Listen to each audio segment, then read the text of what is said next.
right, welcome everyone to Educating Geeks. It's the podcast where geeks help geeks discover new passions. Today we're going to talk about Marvel's 1602, written by the amazing Neil Gaiman. Being educated today is Megan. That's right. I'm Alice, and also we have Bree. So, it's your job, as what we typically do, is to give a quick, as you can, synopsis of the story. I can handle that. All right, so, Marvel 1602, Neil Gaiman takes a lot of the iconic Marvel characters and sets them in the year 1602. Accurate. And then you have to say your and shenanigans and ensues. shenanigans. That's what it is. Which I actually probably legally can't say because I'm stealing it from another podcast. Oh. But well, Richard Smith, credit. If you're listening, I miss movies you should see. That was a great podcast. So, I didn't care for this. At all? Oh. At no, all. I did not. You didn't care for any of it, so you got to separate it out. So you didn't care for the art, you didn't care for the writing, you didn't care for the story. Like, what is it? What were the things you didn't care for? She's flipping through the book. I'm a regular comic book reader. I think the three of us are, right? We're all pretty regular comic book readers, and every once in a while you'll pick up a series and you'll read it, and it's just like, well, that was just kind of whatever. It was just kind of whatever for me through the whole thing. The art is good, but it's not really jumping out at me. I thought the story was kind of flat. I didn't really care for any of the characters. It was just something that I read. So you have to say that you didn't care for any of the characters as they are put forth in this story. Yeah. The whole thing just felt really flat to me. So how about you, Bree? When did you first read it? Because both you and I have read it before. Actually, and you guys really enjoy this, right? We'll talk about that. Yeah. Okay. Bree. It was 4 months ago, probably. Somebody brought it up to me, and then I went to the comic store and started to talk to the guys behind the counter at Ash Avenue Comics, by the way, my favorite comic store. And they were just like, yeah, we'll order a couple of copies, check it out, see what you think about it. And I enjoy it because I like messing with timelines, and I enjoy seeing how characters would be if they were put in a completely different situation. That would usually never happen. And I just really liked the art, too. Yeah, I would say for me, so I read this the first time. It was a guy I used to work with, Manuel Ramirez, who's probably one of the biggest comic book guys I know, really well-read and really well-spoken about comics. And we traded. He read Daredevil Elektra by Bill Sienkiewicz, and then he gave me this to read. And when I read it the first time, what I remember the funniest thing about it is I'd be texting her well, who's so-and-so and who's so-and-so? And when I read it this time, I was like, oh my god, it's so obvious. What the hell is my problem? Scotty is Summer Isle. That's my problem. But it's not my favorite work by Gaiman by a long shot. Yeah. Although I honestly feel like he's still a consummate storyteller, and when we get to favorite things, I will read some of my favorite quotes, because as usual, he writes some really good language. I actually really like the art, and especially coming off Watchmen so recently, this art appeals to me so much more than the artwork in Watchmen. I will agree with you there. I actually only have one other Gaiman experience, and it is from reading Stardust. Oh, what a great book. And that's the only other thing by him I've read. Oh, my goodness. We're going to have to do something. Yeah, I was going to be just no two ways about it. The whole world. Yeah, so I didn't really know what to expect. I knew he was good at writing, period piece fantasy. That's all I knew. Well, he's one of those, for me, iconic storytellers. He knows his craft well. His language is beautiful. He crafts a good story. The other, and I'm going to make a bunch of Watchmen references because it's so fresh in my mind. The difference, when you're reading Watchmen, it's big stuff, right? That story is a big story. This story is not so big. It's very popcorny. It's like a popcorn read to me. Well, and I mean, there's, these characters are so well known, and there isn't anything really that any of these characters are doing outside of what they normally do, except just being placed in a different time period. And, he may be making some interesting, or maybe not, depending on your opinion, analogies between who are the Inquisitors, how are the baddies being portrayed. You've got Doom, you've got Magneto as the Inquisitor, you've got Doom as the evil guy in the castle. And then you've got Nick Fury and the Queen of England. I just really like it when people mess with history. Yeah, and insert it in different places and sort of tweak it and play with it. Yeah. I mean, I think, some of the things that he did were really interesting. But then I'm the in-between person. Then I'm also with Megan in a lot of ways. The story is, again, not that amazing and it's not that fabulous. It's just not really grabbing me. Too broad. Yeah. I didn't concentrate on any one person. Wait, what's the story? The story is, well, do you really want it? Is that I don't know. Question? I don't know if I understand the plot. Okay, the plot is, I'm spoiling it, by the way, so if you haven't read it, huge spoiler. We've always we've been already spoiler queens. Yeah. So. Captain America lives far into the future, and he's too powerful, and they don't like it, so they send him back in time, creating a time anomaly, which brings other heroes to that time as well, before they're supposed to exist. And then the Enterprises have to generate a static warp shell and all go into the rift together. Yeah. That's right. Okay. Yeah. To set the timeline right. That's right. Yeah. Okay. Yeah.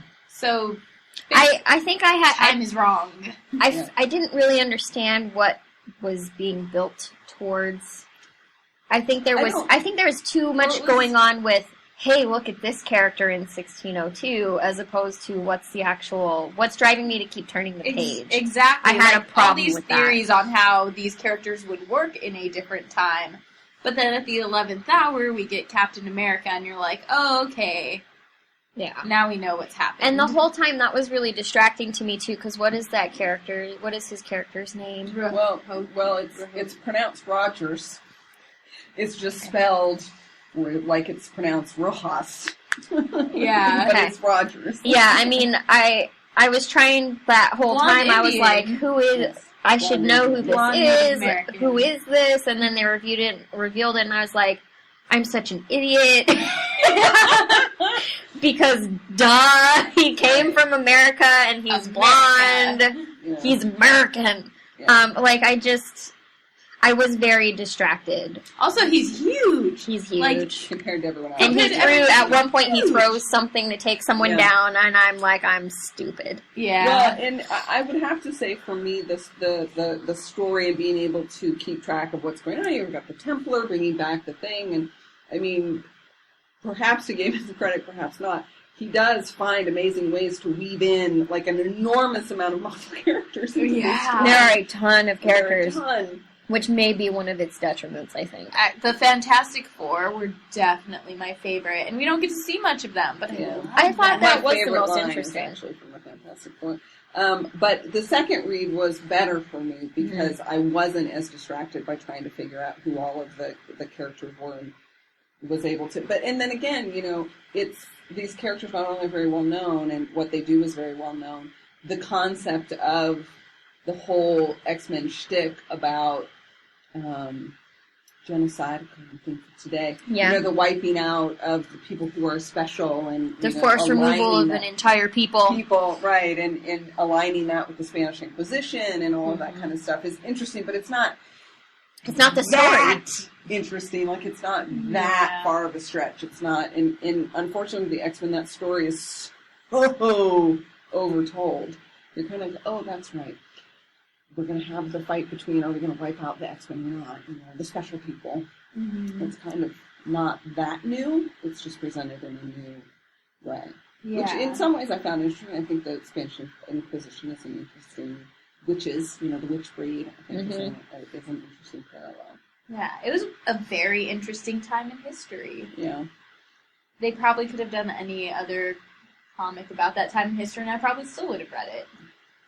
I was really excited by the concept of sticking these characters in 1602, and it's just, I just wish it had been maybe twice as long. So I really think it may have understand been what's too going short. on. At some points, actually, I felt like it was dragging on too much with the concept, and then at other points, I felt like it was rushing it. So the pacing's also kind of weird for me. Yeah. Now, for you guys who I know you're a Marvel girl. I am a Marvel girl.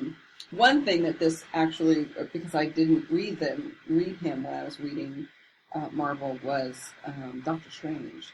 I don't know his... I don't know very much about Doctor Strange either, because even though I'm a big Marvel fan, 90% of my experience reading comic books has been almost exclusively X-Men.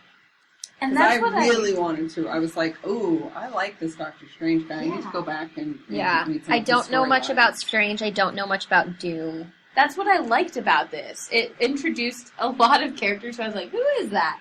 And then it made me look them up. And in my experience with the Marvel Universe, I'm like, these have always been peripheral characters to me. Mm-hmm. People who I'm vaguely aware. Like, it took me forever to figure out that Scarlet Witch was the nun in All Red. And I felt like such an idiot. Those two. Her and Quicksilver. Those took me a long time as well. Mm-hmm. That I picked up pretty quickly. Because she's wearing all red. I was like, that nun's wearing all red. Oh, Scarlet Witch. Got it. Yeah. And then I liked what they did with Quicksilver's character, that he was like the messenger, running back and forth between all these European countries. That was pretty great. Yeah, indeed. But I definitely just made me go, I want to find some Strange graphic novels. If anyone out there has any recommendations of what I should read, please point me in that direction. And I did, in terms of speaking of the art, like some of the panels for me are quite beautiful, and they're paintings. You know, I mean, I'm like pointing in the book to breathe, right? Very helpful. Look, podcast listeners, look at this delicious panel. It's gorgeous. Don't you agree? Oh my god, so idiotic. But so the artwork for me, I think, is just really stunning. The in use a lot of of color. And oh my god! At the end, there's like this rainbow panel, and I'm flipping out for it because it's just so beautiful. It's laid out. But so back to anyone who knows the Marvel Universe, is the Watcher with the big head. I do like him. I didn't really know where that was coming from. Man, in the universe. He's the Watcher. When he shows up, shit's getting real. That's just like the bottom line. And that may be, that might be one of my little issues with this, is that he does interfere, because he's appeared in certain instances in the past where it's like, the planet is like being destroyed, not about to be destroyed, but like it's like crumbling, and he's just watching, not doing anything. So what is it about this time? Because it's time travel, he's okay with messing with it, but he hasn't messed with time travel before. They say it's selfish because there would be nothing left to watch anymore if the anomaly was allowed to continue. So selfishly, they interfere, but the right around in that is they tell Strange, and then he's not allowed to tell anybody while he's alive, and then he dies, and he can tell his wife. Who, by the way, I loved his wife. I thought she was another character. The two of them, I was just like, I want to know more about those two characters. And I went to the wiki, and I was just like, I just want to know how they met, and I read it, and I was like, whoa. So like what is their story? He went to like her dimension, and they ended up fighting on the same side with each other. Like, they ended up teaming up to fight something else. And I was like, oh, that's sweet. And each time they did, they fell more and more in love. Oh. I might have gotten that. If I got that wrong, somebody please let me know. They're comic book fans. I'll tell you. Yeah, I don't know. I mean, I always get really excited when I actually got really excited when the Watcher showed up, because I get really, like, he's a rare character, and when he shows up, it's actually usually really awesome. And then to me, it fell kind of flat. Oh my god, Peter Parker was so distracting to me. Me too. Well, because they tease you the whole time. The whole thing. The whole time. And actually, one of the other 1602 series that has come out since is the Spider-Man one. But it was so distracting the whole way through. Like, hey, Peter Parker's in this panel, and there's a spider in it too. Is it gonna happen? Is it gonna happen? Is it gonna happen? Get it? And then out of nowhere, he's like, "Oh, hey, a spider just bit me," and I'm, damn it! You didn't even give me a chance to look for the spider in the panel. It's already happened. Yeah. It was a little distracting. Mm-hmm. I didn't even realize Hulk was in the comic until like the last page. Where was he the whole time? He was part of the king's like court. Oh, was he the guy that was always with the king? Yeah, and he was with Peter Parker. I just never noticed him through the whole thing. I didn't realize. Oh yeah, that was Bruce Banner, wasn't it? Mm-hmm. But he wasn't the Hulk until the last panel. Well, it's because the anomaly being fixed sent out some kind of whatever they call it. You get your powers back magic thing. Yeah, it sent out some kind of radiation. That was one of the biggest distractions to me, was that so many of the characters that I wanted to see in the 1602 universe didn't get to be the characters I wanted them to be in the 1602 universe. Well, like, they expand... Like, I love Marvel the Hulk. Spider-Man 1602. Yeah, and I haven't read that one. But I wanted to see the Hulk, like, smashing shit in 1602, and that is not in there. Well, I mean, to me, that's one of the, that would have made it even more, right? So now we're going to take these characters, transform them to a different world, and then they're going to do exactly the same thing they do in the rest of the Yeah, but series. the Hulk is the wanted Hulk. Different stuff. That's what he does. Well, but, I wanted different. I liked that he played with the characters to a certain degree, although in some cases not a lot. So the fact that he sort of played with them somewhat made it a little bit more interesting for me. I want to talk really quick about the actual historical people in this. Yes. I love Queen Elizabeth. Like, I will watch anything about Queen Elizabeth. So to see her in this, I was just so excited. That was pretty cool. I didn't know. I had to look up who Virginia Dare was, because I was just like, is that supposed to be a person from the Marvel Universe? Because I can't figure that one out for sure. The first colony baby. Yeah, I had to look that up. And she was a real person, right? Yeah, and I'll explain why she is a mutant in this, because I looked it up. Now, I didn't look up Neil Gaiman's explanation, but I was going through history about Virginia Dare. And the colony she was in just disappeared under mysterious circumstances. Because she was was that Roanoke? Yeah. Right? Yes. And they carved that weird word into the tree. Yeah, like an island or something people think they might have gone to. But there were a lot of theories. Throughout American history, she's been very important to a lot of people. And some of the fiction about her was written that they had been absorbed into Indian tribe, right? Yeah, local tribes. And a story written about in 1901 had her a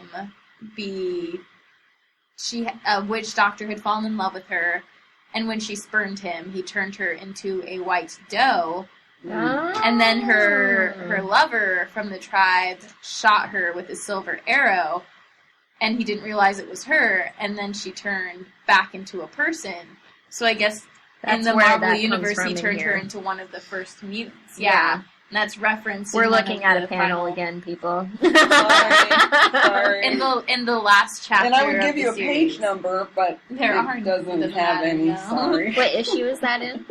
The last one. Okay. So in the last issue, you'll see.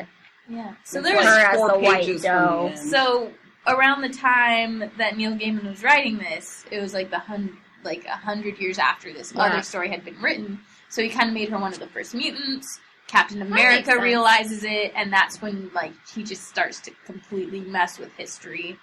That's when things start to go crazy. Okay, that makes sense. What year did this come out? I know it at least was being worked on in 2000. I'm not sure if it was released in 2000. Well, the 10th anniversary issue was just released. Oh, okay. So it would have been 2003. Yeah, so he was about a century after that story was written, he was working on this. And so I thought that was really cool and interesting, how he took an actual historical figure who has a lot of Well, that's kind of Gaiman's style, right? A lot of cool fiction about her, and just turned her into one of the mutants. So that's why he gave her the power of being able to change into animals. I thought that was a cool power. Mm-hmm. I like that. So I have many favorites. Or not, they all can't be my favorite. But I do have, I do think Ian's such a skilled writer. So this is from Daredevil. It says, if a devil is one who dares when others hold back, then I am happy to play the devil in this mystery boy. I mean, I just love his language. I really do. Oh, the way Daredevil speaks throughout the whole thing. He's easily my favorite. Yeah. Yeah, he just did so many cool things. I'm like, you're Daredevil, of course you are. It doesn't matter that it's 1602. It doesn't matter to Daredevil. Yeah, no, my favorite character is definitely Doctor Strange. By far. I have so many favorite characters. They're just people that I really like, and I was happy to see them. Of all of the characters, even though you weren't super charmed with the story, did you have one whose depiction in 1602 was your favorite? I don't think so. I've been trying to think of who my favorite would be the whole time we've been talking.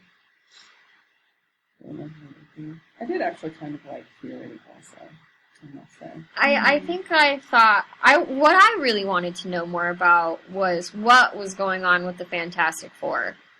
Right. That's what I wanted. What led them to be captured? How did they get there? Yeah. And apparently, again, there is a New World Fantastic Four, Marvel 1602. So the two characters that were the two groups of characters that I found the most distracting ended up getting their own stories. But, I mean, how did they get there? Why were they there? I thought the prison was awesome because he's keeping it's so cool. Johnny in that's his name, right? Johnny Storm? Yeah, he's keeping Johnny Storm under a waterfall, like, duh! Yeah. That is where you keep the Human Torch. Like, that was brilliant. And he's got the thing crammed in that tiny little crevice. Mm-hmm. That was the most interesting part to me, was how did they get captured? How did he figure out to keep them that way? What led to that? Yeah. You're just like, whoa, really smart. Yeah. And I like how they did Sue also. Like, she was just completely the Invisible Woman all the time. Yeah. I don't know, I like the what happens with Nick Fury and Peter Parker at the end, where Peter Parker's been sent to kill Nick Fury, and interaction with them at the end where, Nick is inviting him to kill him, and Peter walks away, and I like that. He's just a kid. But I know, he is. He's just a kid. I think that's why I'm not really into him. He's too much of a kid in there for me. I've never been a Spider-Man person. Well, like, that is Spider-Man without his powers. I always, my favorite... Except, for me, the reason why I never liked him is such a smart ass. And I only like Spider-Man when he's with the Avengers. Because he's the smart ass, because he's the comic relief, because all the rest of the Avengers are so serious. Like, they're always in the most serious of situations, and Parker's always got the right response to just kind of break the tension. And he's great with the Avengers. Well, now it's Iron Man. Yeah. Don't care. I know. Which is, I want Spider-Man and Wolverine in my next Avengers movie, but that's neither here nor there. So my absolute favorite bit of writing is when Reed is talking to the Thing. The Thing? Yeah. The Thing. Oh my god, I love that part. I do love the amazing? Thing. He's so one of my the Thing favorites. says, Reed, you spoke of transmutations. Can you restore me to my humanity? I have been a monster too long. And Reed responds, in truth, I do not know, my friend. The natural sciences say yes, the cure is possible. But the laws of story would suggest no cure can last for very long, Benjamin. For in the end, alas, you are so much more interesting and satisfying as you are. Like, exactly. Brilliant! I mean, it's just such a brilliant piece of writing. And that's why he will always be the Thing. It's true. I love it so much. I did like Beast quite a bit. Beast has always been one of my favorites. I got so confused. I could never tell if he was supposed to be Beast or Wolverine. I was like, he doesn't have claws, so he's not. But sometimes just the way they draw him, he looked a little Wolverine-ish. Well, and that was kind of... he was Wolverine kind of before there was Wolverine in the original X-Men, because the original was Beast, Angel, Scott, and Jean. That makes more sense. He to wasn't me the blue furry beast at the time. He was just really acrobatic, and then he did experiments on himself and increased his mutation. So he was kind of just like that beefy, athletic guy before Wolverine came around. See, I didn't have that background. Reading this made me realize how little background I have on a lot of That, these I think, characters. is one of the problems with, maybe that I had with this, because so much of my knowledge base, like all of the X-Men characters, I was like, alright, I know exactly what's going on. But because I don't have a ton of geek knowledge on the Fantastic Four, I have more about the Fantastic Four and about the Avengers than I do about a lot of the other characters, but never read Daredevil in my life. I've only read like one run of Captain America. But for me, I mean, this is the problem I have with this sort of this, I don't know what you want to call it, this comic book obsession that you have to know. You have to have read all the stories. You have to know all the characters. You have to know there are 15 million different incarnations in the 50,000 different Marvel universes or whatever the hell it is.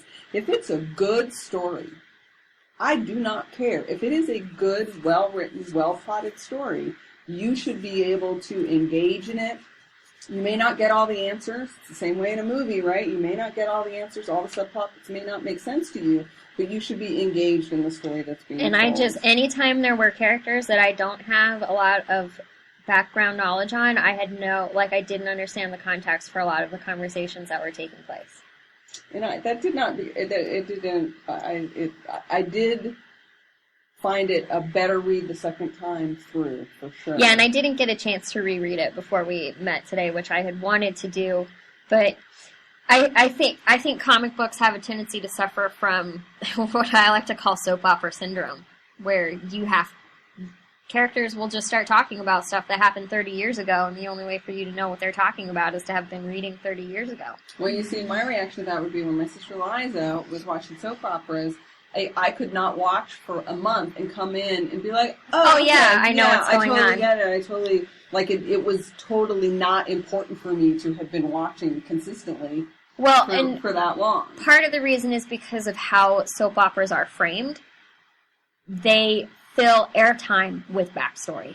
So characters will have been arguing about this one thing for 3 weeks. You put two different people in a room together, and they'll say, oh my gosh, do you remember last week when so-and-so killed what's-his-face's brother, and everyone got really upset, and then the hotel burned down because he caught the hotel on fire? Like, they catch you up in one scene on what you just missed the last 2 weeks ago. Comics don't necessarily give you that. Well, no, what comic books do is give you the little asterisks and say, see issue blankety yeah. blank. You know, and I go, I'm not going to see anything. Yeah, Wikipedia. Right, or I'm gonna let it go and get back to the main portion of the story if I'm interested. It just completely roadblocked me this time around. And for me, I was engaged, especially like in the repetitive reading of it. The first time it did trip me up some, but in the second, third readings, it was much more approachable, and I could stay focused on the main part of the story. I didn't like Magneto, which was disappointing to me. Yeah. I find that some people really write Magneto in a way that I can't stop reading, or they write it in a way that I can't stand reading about Magneto.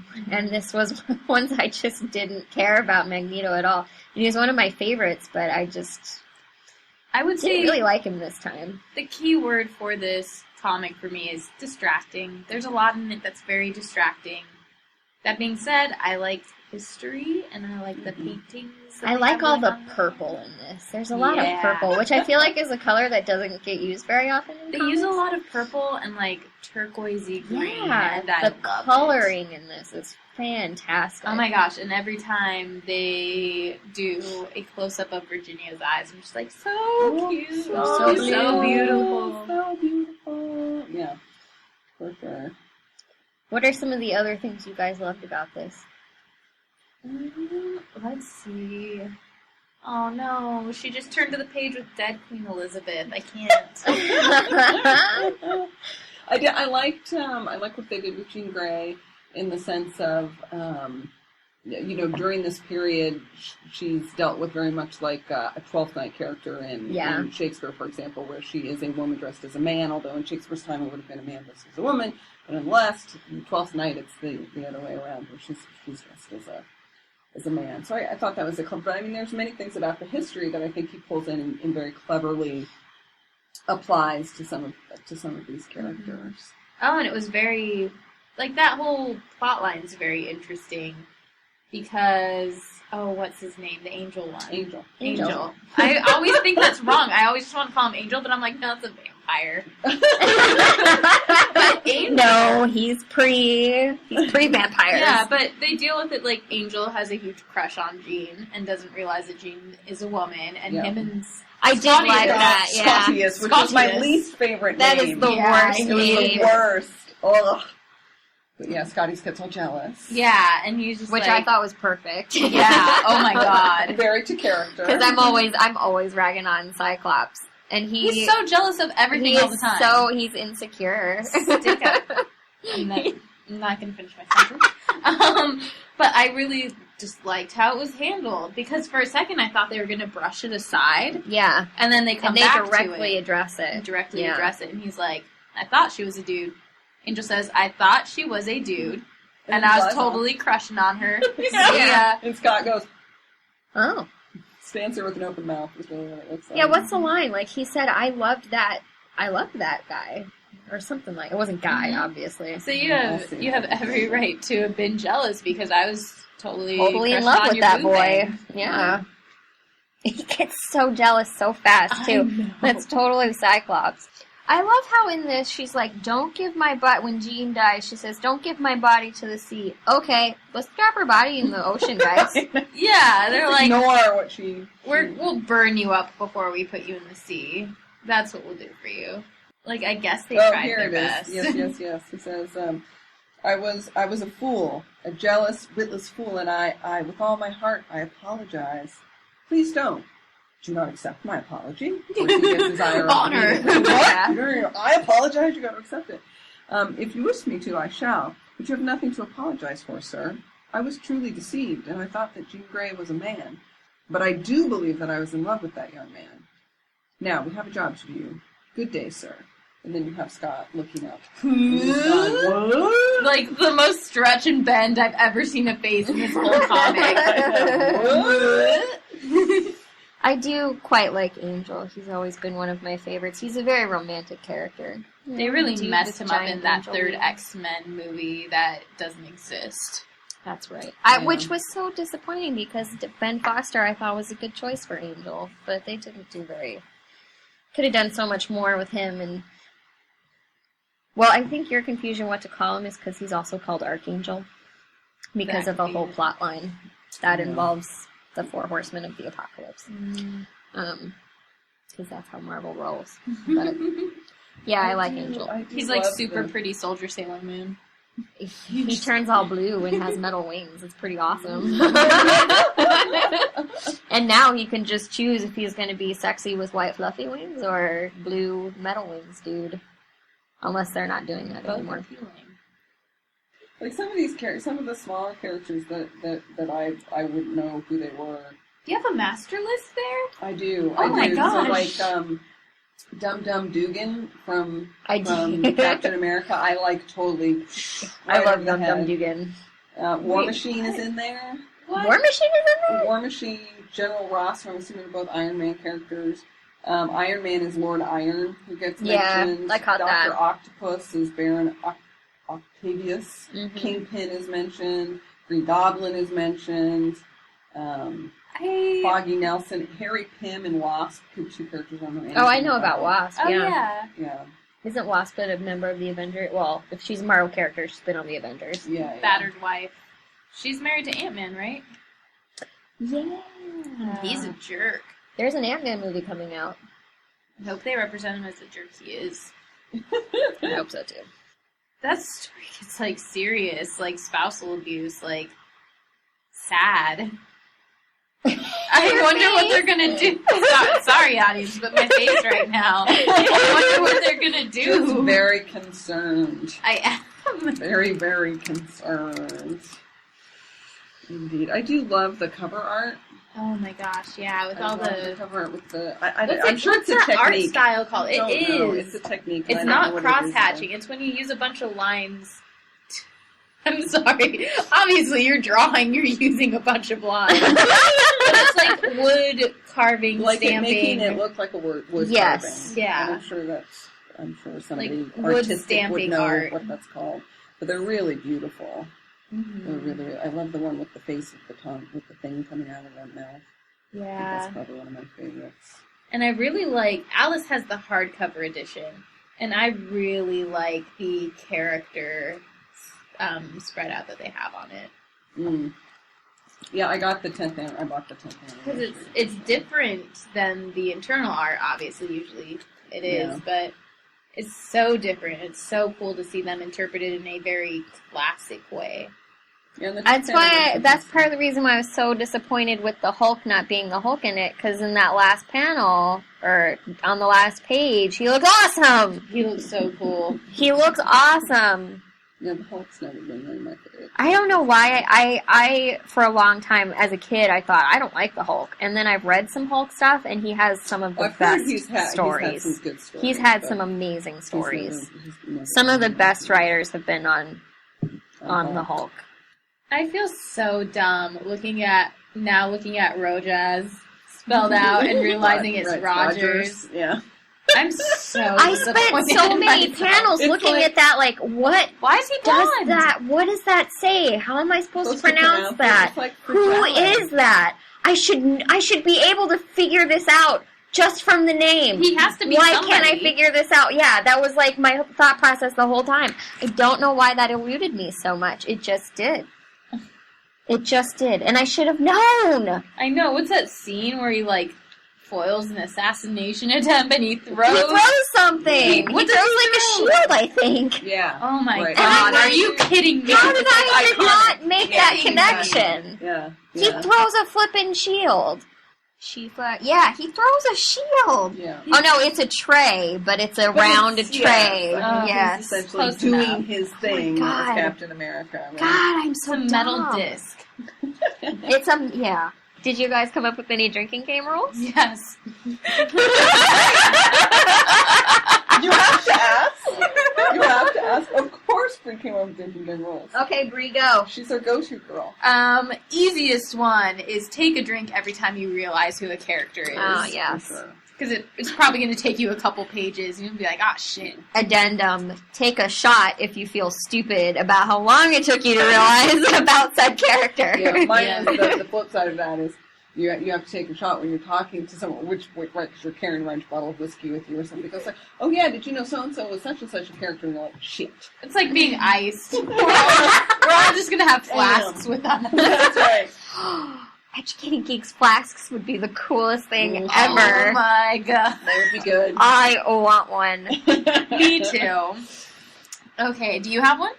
Well, I had an addendum to yours, so now it's your turn again. Okay.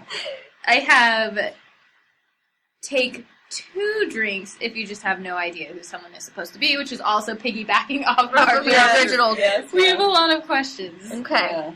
Yes. I would say you have to take a drink every time you're just awed by the artwork and you're just like, that is So gorgeous. pretty. This is so And pretty. It would be better with alcohol. That's true. Take a drink anytime Jean Grey is in a panel but doesn't say anything. That's our die of alcohol poisoning one. Just like, there's Jean Grey. Okay. All right, better take a drink. I think she said, you take a shot when she finally says that one sentence she says. Well, she has like a little bit. She has a couple lines of dialogue, especially when she's dying. Yeah, I was Yeah, gonna say, so take a it's not that shot when she frequently. actually Actually, says and something. there should be. Does it count if she speaks or if she's having a thought conversation with Charles? Only when she speaks. Okay. Well, she doesn't even have that many thought conversations. She has I mean, like she's two. like a very... She has like 2 or 3 thought conversations with Charles, and I think that's the majority of her Unimportant quote unquote dialogue. Yeah. Mhm. I think she says something like once in an issue. I think you're right. Mm-hmm. Do you have another one, Alice? Well, I was just now thinking of the rules, right? I'm thinking like, okay, well, the women have names. Do any of them speak to each other? I don't think so. think so. This totally does not pass the Bechdel. Virginia Yeah, yeah. and Wanda. Not Wanda. Oh, yes. Virginia and... But do they What's ever... her name? Strange's wife. Oh, yeah. Yeah, She does Clea. have a name. Clea. Clea. Virginia and Clea have a lot of conversations. But do they talk about anything? Aren't they other talking than about boys? Strange most of the time? I think they talk about Virginia wanting to go home. They talk about an escape plan. Oh, okay. Okay. All right. So That passes once. Oh, and the Invisible Woman calls Black Widow a whore, so that might technically be a conversation.